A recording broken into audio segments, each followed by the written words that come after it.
Welcome again in the class of history for class 10. And this topic is Gandhi Green Pact 1931. This pact was made between Mahatma Gandhi and Lord Irwin, the Viceroy of India, on 5 March 1931. To this pact, Gandhi now ready to participate in the round table conference which was held in London, and government was ready to release the political prisoners who were arrested during the civil disobedience movement. Gandhi Irwin pact पर चर्चा होगी। Previous class में हम लोगों ने CDM और उससे related effects पर चर्चा की, गवर्नमेंट एक्शंस पर चर्चा की। सीडीएम स्टार्ट हुआ 7 मार्च के कंप्लीट होने पर। उसके बाद जो है सीडीएम में महात्मा गांधी ने boycott British goods and services के साथ फोकस किया था to break the laws which were injustice for Indian. तो कई लॉज भी ब्रेक हुए। फॉरेस्ट एक्ट को ब्रेक करके ट्राइबल्स लोग जंगल में चले गए, वहां से प्रोडक्ट इकट्ठा करने लगे। चौकीदारी टैक्सेस को देने से विलेजर्स ने मना कर दिया। विलेज ऑफिसर्स ने रिजाइन किया। सॉल्ट टैक्स के अगेंस्ट में लोगों ने सॉल्ट बनाना शुरू किया।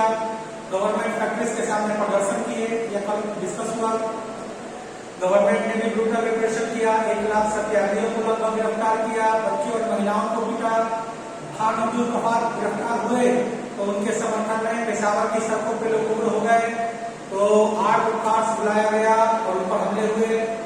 जब महात्मा गांधी गिरफ्तार हुए तो उनके समर्थन में महाराष्ट्र के सोलापुर के वर्कर्स गवर्नमेंट सिंबल्स पर अटैक करने लगे।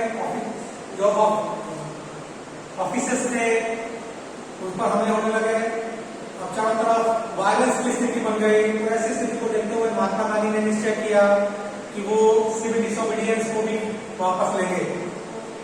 सिविल डिसोबीडियंस मूवमेंट को महात्मा गांधी ने वापस लिया और उन्होंने लॉर्ड इरविन के साथ पैक्ट किया। उसी को गांधी इरविन पैक्ट कहा जाता है। अब इरविन कौन थे? तो इरविन इंडिया के उस समय वायसराय थे और उनके साथ एक समझौता किया गया महात्मा गांधी के द्वारा। यह समझौता 5 मार्च 1931 को हुआ। गांधी जी सहमत हो गए कि वो लंदन में होने वाले सेकेंड राउंड टेबल कॉन्फ्रेंस में भाग लें। राउंड टेबल कॉन्फ्रेंस ऐसा जो है पहले ही लॉर्ड इरविन ने एक वेग ऑफर दिया था,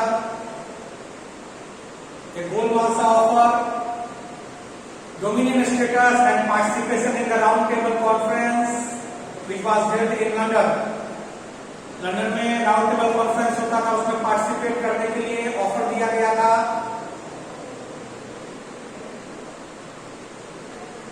इरविन के द्वारा यहाँ के लोगों को, लेकिन कांग्रेस उस समय तैयार नहीं थी। 1929 में लाहौर सेशन हुआ और पूर्ण स्वराज्य को एक प्रोग्राम के रूप में एक्सेप्ट कर लिया गया। 26 जनवरी 1930 को फर्स्ट इंडिपेंडेंस डे भी सेलिब्रेट। लेकिन उसके बाद जो घटनाएं हुई और अंततः महात्मा गांधी ने वायलेंस को देखते हुए विड्रॉल कर लिया और पैक्ट किया। उस पैक्ट के तहत महात्मा गांधी को राउंड टेबल कॉन्फ्रेंस में पार्टिसिपेट करने के लिए लंदन जाना था और गवर्नमेंट एग्री हो गई कि जितने लोगों को गिरफ्तार किया गया मूवमेंट के दौरान उसे रिलीज किया। ये था गांधी इरविन पैक्ट। ये एक इंपॉर्टेंट टॉपिक है। कब हुआ, किनके बीच हुआ और इस पैक्ट में कौन कौन सी बातें रखी गई। तो आपके सामने पॉइंट्स हैं, आप इसे नोट करें। कौन कौन से बातें हैं इस पैक्ट में।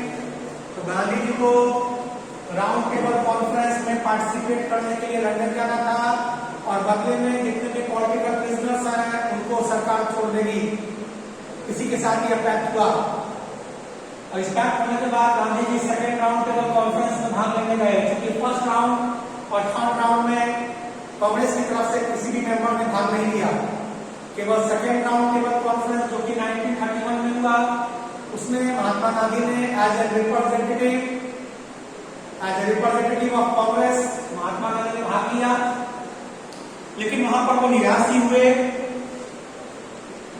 जो वार्तालाप था वो टूट गया और वो निराश होकर वापस आए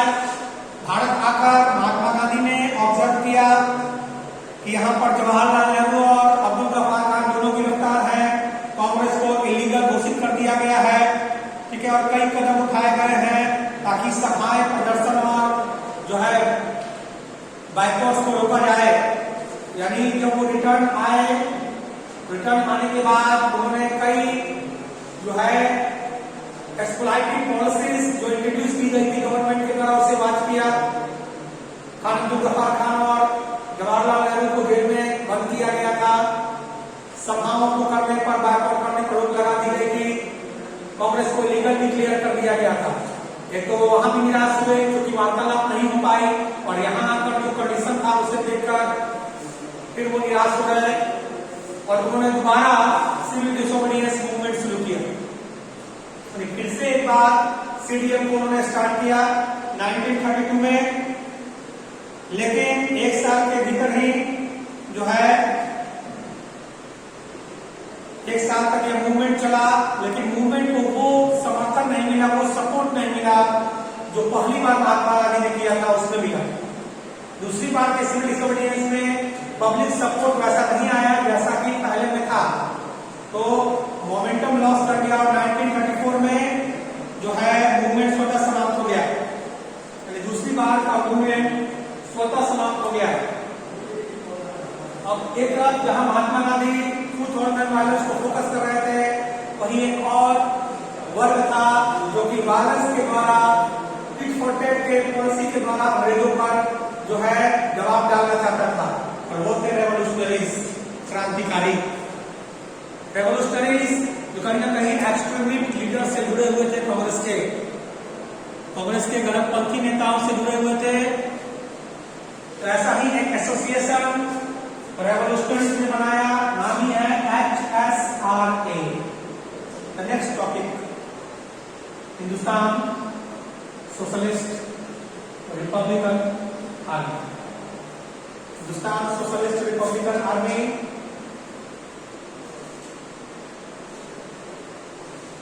और जो है इस एसोसिएशन बनाने का उद्देश्य था कि अंग्रेजी शासन का विरोध करना,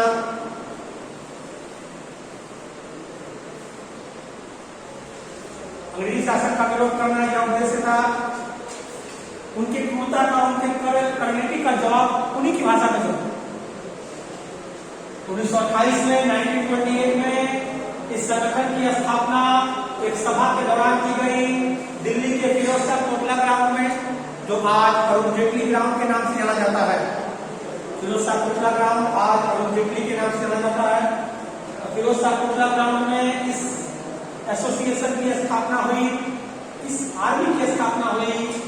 उस समय इसके लीडर जो थे भगत सिंह, जतिन दास और अजय घोष। भगत सिंह, जतिन दास और अजय घोष ये कुछ लीडर थे। उस समय भारत के विभिन्न भागों में इस आर्मी का टारगेट अंग्रेजों का प्रतीक था।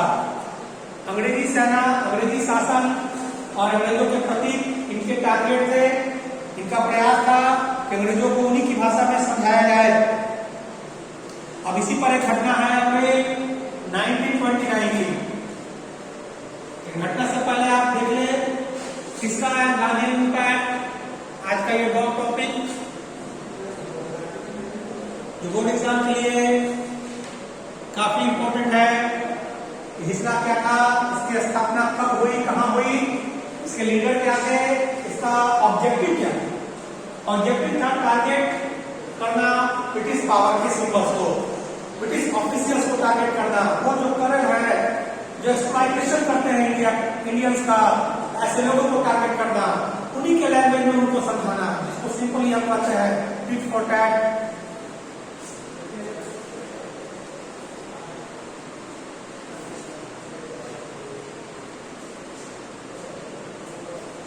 अब इसी के तहत एक प्रयास किया गया भगत सिंह और बटुकेश्वर दत्त के द्वारा अप्रैल 1929 में जो है इंपीरियल लेजिस्लेटिव असेंबली में बॉम्ब फेंका गया। हालांकि इस बॉम्ब से किसी को नुकसान नहीं हुआ।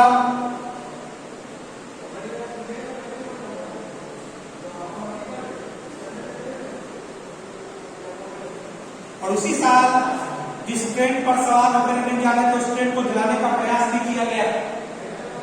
कि दो घटनाएं 1929 में, एक तो लॉर्ड इरविन के ट्रेन को जलाने का प्रयास, दूसरा इंपीरियल लेजिस्लेटिव असेंबली में बॉम्ब फेंका गया। 23 साल की उम्र में भगत सिंह जो है फांसी पर चढ़े थे, उनके साथ बटुकेश्वर दत्त, उनके साथ सुखदेव और राजगुरु भगत सिंह को एक साथ फांसी लगी थी।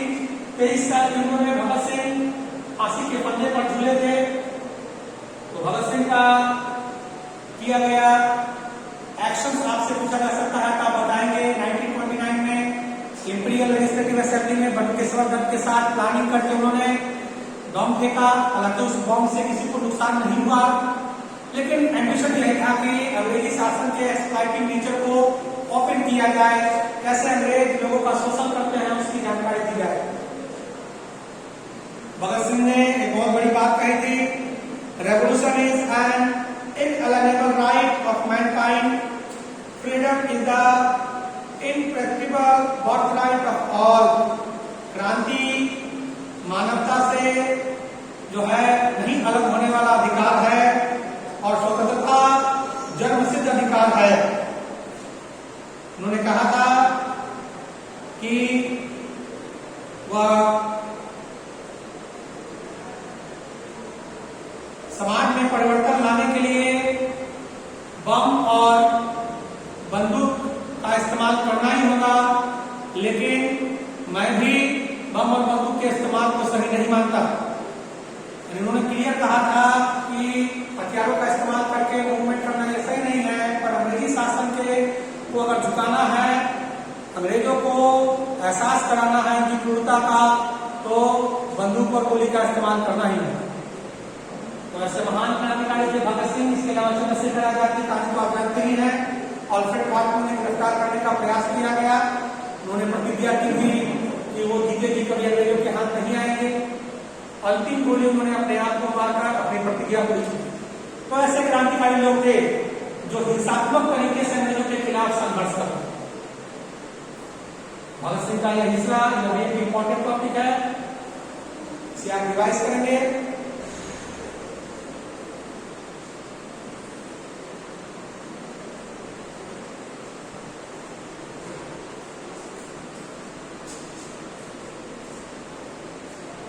Gandhi Impact 1931 और ISRA, two important topics. तो यही तक इस बात का सिलेबस है। कल से हम लोग इकोनॉमिक्स रिवाइज इकोनॉमिक्स स्टार्ट करेंगे, इकोनॉमिक्स चैप्टर 2। इस चैप्टर में हम लोगों ने क्या क्या देखा? सबसे पहले हमने फर्स्ट वर्ल्ड वॉर एक क्विक रिवीजन कर देते हैं। अभी तक जो हम लोगों ने पढ़ा उसको रिवाइज कर रहे हैं। फर्स्ट वर्ल्ड वॉर में इकोनॉमिक और पॉलिटिकल सिचुएशन इंडिया का क्या था, वर्ल्ड वॉर का इम्पैक्ट पड़ चुका था, डिफेंस एक्सपेंडिचर बढ़ा हुआ था, इसकी वजह से यहाँ पर कॉस्ट ऑफ ड्यूटी बढ़ा दिया गया, इनकम टैक्स इंट्रोड्यूस किया गया, विलेजर को जो है आर्मीज में एंगेज किया जाने लगा, इसकी वजह से विलेजर्स इनराइट हो रहे थे। दूसरी ओर इन्फ्लुएंजा एपिडेमिक का असर पड़ा हुआ था, क्रॉप फेलियर के कंडीशन से फार्मर ग्रसित थे। लोगों को ऐसा लग रहा था कि वर्ल्ड वॉर होने के बाद उनकी स्थिति सुधरेगी, पर ऐसा हुआ नहीं।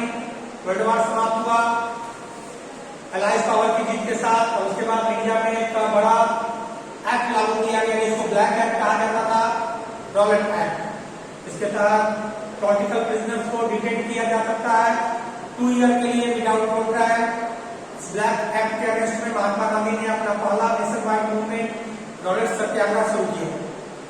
इससे पहले महात्मा गांधी का अराइवल 1915 में हुआ और उन्होंने एक novel method of mass agitation दिया जिसका नाम था satyagraha. Without aggression satyagraha could win the battle, attack on the conscience of the operation. Operation के अंतरात्मा पर अटैक करना, फिजिकल अटैक नहीं करना, और उसे बदलना और जीतना, बिना उग्र हुए, बिना लड़े झगड़े, शांतिपूर्ण सभा करके शांतिपूर्ण तरीके से, हिंसात्मक और सत्य के तरीके से मूवमेंट करना, यही सत्याग्रह। चंपारण सत्याग्रह, खेड़ा मूवमेंट और अहमदाबाद मिल वर्कर मूवमेंट तीनों सक्सेसफुल रहा, और तब उन्होंने ब्लैक एक्ट, रॉलेट एक्ट के अगेंस्ट में सत्याग्रह। 6 अप्रैल 1919 को हड़ताल के साथ शुरू हुआ, क्योंकि सरकार को डर था कि टेलीग्राफ ऑफिस और रेलवे लाइन डैमेज ना हो जाए। एक एक करके नेताओं को गिरफ्तार किया गया। महात्मा गांधी को दिल्ली आने से रोका गया। अमृतसर की शांतिपूर्ण सभा को 10 अप्रैल को अमृतसर की शांतिपूर्ण सभा पर गोली चलाई गई। उसके बाद 13 अप्रैल को जलियांवाला बाग हत्याकांड। जलियांवाला बाग हत्याकांड के बाद उत्तर भारत में सड़कों पर लोग उतर गए, पुलिस के साथ उनकी झड़प हो गई। तो सरकार ने फिर से दमनकारी नीति अपनाई। सत्याग्रहियों के नाक रगड़वाए गए, जमीन पर घुटने रगड़वाए गए, घुटनों के बल में जमीन पर रेंग रेंग कर चलाया गया। गुर्जरवाला नाम पर बम फेंका गया, जो अब पाकिस्तान में है।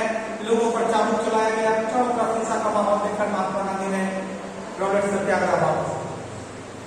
उसके बाद खिलाफत इशू, इसमें ऑटोमान टर्की के सम्राट खलीफा जिनके साथ अपमानजनक संधि हुई है, ऐसा अफवाह उड़ा। भारत में इसी के लिए खिलाफत कमेटी बनी अंग्रेजों के खिलाफ, और मुस्लिम लीग के मेंबर 2 युवा भाई मोहम्मद अली और शौकत अली महात्मा गांधी से इस इशू पर एक मूवमेंट करने के लिए विचार विमर्श करने पहुंचे, और उनके साथ मिलकर महात्मा गांधी ने अपना दूसरा मूवमेंट शुरू किया, non cooperation movement. Non cooperation movement, इसके बारे में कांग्रेस के कोलकाता और नागपुर सेशन में जानकारी दी गई। तो मैप में दिखाने आता है, आपका प्लेस लोकेट रहेगा, प्लेस को आइडेंटिफाई करने आएगा, प्लेस लोकेट रहेगा और प्लेस को आइडेंटिफाई करने आएगा कि इस जगह का नाम बताइए कि यहाँ पर कांग्रेस की मीटिंग हुई। क्योंकि अगर वह वेस्ट बंगाल में लोकेट किया हुआ है तो आप सीधे समझ जाएंगे वो कोलकाता, और अगर वह महाराष्ट्र में लोकेट किया हुआ है तो वह नागपुर। वही अगर वह तमिलनाडु में लोकेटेड है तो मद्रास है। क्या वर्धा भी हुआ था 1942 में, तो डेट दिया रहेगा ईयर 1942 वर्धा, तो वर्धा नाम लिखेंगे महाराष्ट्र का। तो ये सब प्लेस है जहां पर कांग्रेस के सेशन हुए, जो आपके बुक में लिखा हुआ। आपके बुक में जितने टॉपिक्स की चर्चा है उतना ही आपको तैयार करना, उससे ज्यादा नहीं करना, ज्यादा कहानियों में नहीं जाना। जितना आपका बुक लिखा है, जो एग्जाम्पल बुक का दिया हुआ वही आपको मेंशन करना है। ऐसे भी सफल रहा, लेकिन चौड़ी चौड़ा इंसिडेंट की वजह से महात्मा गांधी ने मूवमेंट वापस ली। उसके बाद स्वराज पार्टी बना, लेकिन युवा नेता कांग्रेस के वो समर्थन नहीं चाहते थे अंग्रेजों का किसी भी तरीके से।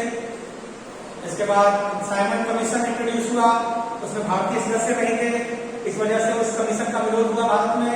गो बैक साइमन का नारा भी लगा। ये सारे टॉपिक्स रिवाइज मैं कर दिया। इससे रिलेटेड क्वेश्चन एग्जामिनेशन में आएगा। एक एक लाइन को एनसीईआरटी बुक से आप ध्यान से पढ़ेंगे। स्कूल ओपन होने के बाद फिर से एक रिवीजन होगा। कल से हम लोग इकोनॉमिक्स चैप्टर 2 स्टार्ट मैं करूंगा, हम लोग उस पर डिस्कशन करेंगे। मंडे से स्कूल ओपन होता है तो इकोनॉमिक्स का बुक लेकर ही आ पाएंगे।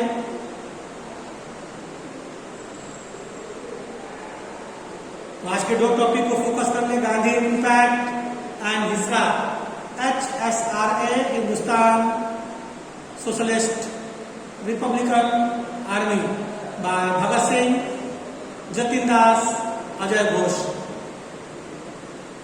भगत सिंह, जतिन दास एंड अजय घोष। उद्देश्य ब्रिटिश पावर को टारगेट करना, और किया भी गया। 1929 में लेजिस्लेटिव असेंबली में मॉब थ्रो किया गया, और उसी साल इरविन स्ट्रेट पर सफर कर रहे थे, उसको जलाने का प्रयास भी किया गया, और कई क्रांतिकारी घटनाएं हुई।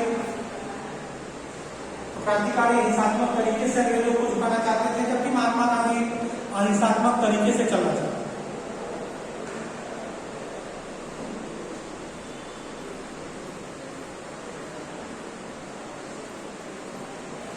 बस इतना ही। नेक्स्ट क्लास में हम लोग इकोनॉमिक्स चैप्टर 2 पर